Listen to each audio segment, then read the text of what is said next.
गांव की सर्दियां शहर जैसी नहीं होती दोस्तों। शहर में ठंड होती है, पर गांव की ठंड हड्डियों तक उतर जाती है। और उससे भी ज्यादा खतरनाक होता है कोहरा। ये कहानी रामपुर गांव की है। रात के करीब 11 बज रहे थे। आमतौर पर गांव में इस वक्त लोग गहरी नींद में होते हैं, लेकिन राहुल आज लेट हो गया था। खेत में पानी लगाते लगाते वक्त का पता ही नहीं चला। राहुल के मन में एक अजीब सी बेचैनी थी। बड़े बुजुर्ग कहते हैं कि अमावस्या की रात को गन्ने के खेत में से गुजरना मना है। कहते हैं वहां कुछ होता है जो राही को भटका देता है। राहुल इन बातों को नहीं मानता था, लेकिन आज हवा में कुछ अलग बात थी। एक अजीब सी मीठी खुशबू आ रही थी, जैसे रात की रानी के फूलों की खुशबू हो, पर उसके साथ हल्की सी सड़ी हुई गंध भी मिली हुई थी। चलते चलते राहुल को लगा कि खेत के अंदर से कुछ हलचल हुई, जैसे कोई सूखे पट्टों पर चल रहा हो। राहुल रुक गया। उसने साइकिल रोकी और अंधेरे खेत की तरफ टॉर्च मारी। रोशनी सिर्फ गन्नों के मोटे तनों तक जा रही थी। उसके आगे बस घना अंधेरा था। कौन है? राहुल ने आवाज लगाई। कोई जवाब नहीं आया, बस एक कुत्ते के रोने की आवाज दूर गांव से आई। राहुल ने सोचा कोई जानवर होगा और वो आगे बढ़ने लगा, लेकिन तभी उससे वो आवाज आई जिसने उसके रोंगटे खड़े कर दिए। ये आवाज खेत के अंदर से नहीं, बल्कि उसके पीछे से आ रही थी। कोई उसके पीछे चल रहा था। राहुल का गला सूख गया। उसने डरते हुए गर्दन घुमाकर पीछे देखा। पीछे कोई नहीं था। रास्ता बिल्कुल खाली था। बस कोहरा था जो अब और गहरा हो चुका था। राहुल ने अपनी चाल तेज कर दी। उसका दिल जोर जोर से धड़क रहा था।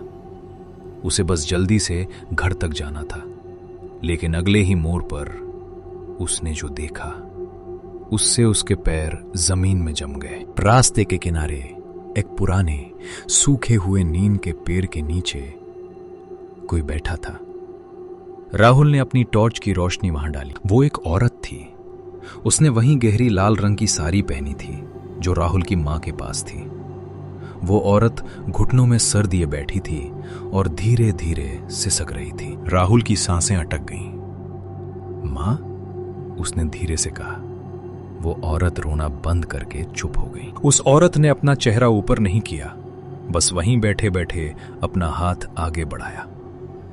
उसके हाथ में वही चूड़ियां थीं जो राहुल की मां पहनती थी। एक जानी पहचानी आवाज आई, लेकिन वो आवाज थोड़ी भारी थी, जैसे कोई पुराने रेडियो से बोल रहा हो। राहुल बेटा, मैं रास्ता भटक गई हूँ।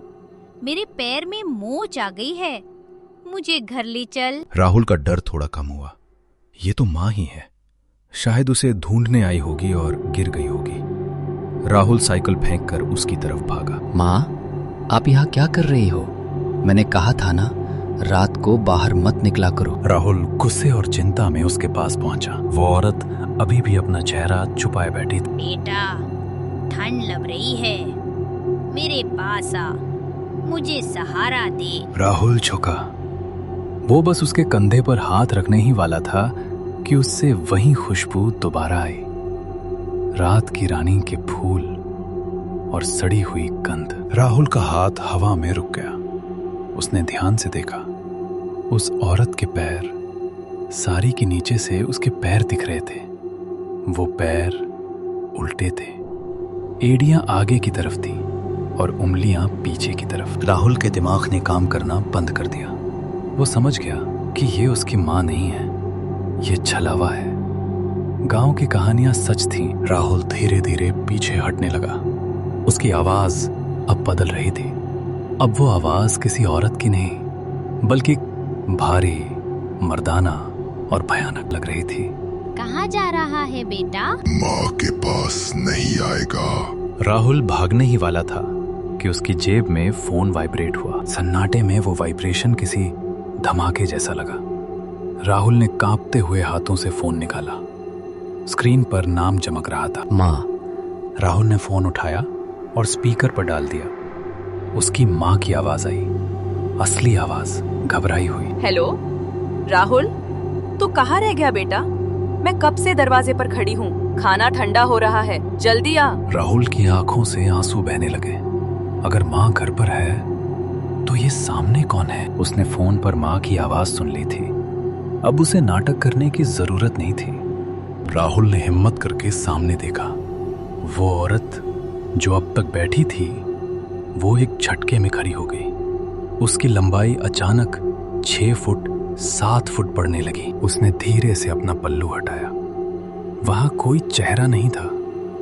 गर्दन के ऊपर बस एक काला अंधेरा था, जैसा वहां कुछ है ही नहीं। लेकिन उस अंधेरे में से राहुल को अपनी ही आवाज सुनाई दी। वो चीज राहुल की आवाज में बोली, माँ घर पर इंतजार कर रही है राहुल, पर तू घर कभी नहीं पहुंचेगा। भट टॉर्च बुझ गई और गन्ना के खेत में से राहुल की एक चीख गूंजी जो सिर्फ 2 सेकंड के लिए थी। उसके बाद वही सन्नाटा। लोग कहते हैं अगले दिन राहुल की साइकिल वहीं मिली, लेकिन राहुल का कोई निशान नहीं था। बस उस नीम के पेड़ के नीचे कुछ टूटे हुए फोन के टुकड़े और वो लाल साड़ी पड़ी थी। लेकिन गांव में किसी की भी लाल साड़ी गायब नहीं थी। तो वो साड़ी किसकी थी और राहुल कहाँ गया? इसका जवाब आज तक उस कोहरे में कहीं खो गया है। अगली बार जब कोहरे में कोई अपना आपको आवाज लगाए तो पहले ये देख लेना कि उसकी पैर सीधे हैं या उल्टे।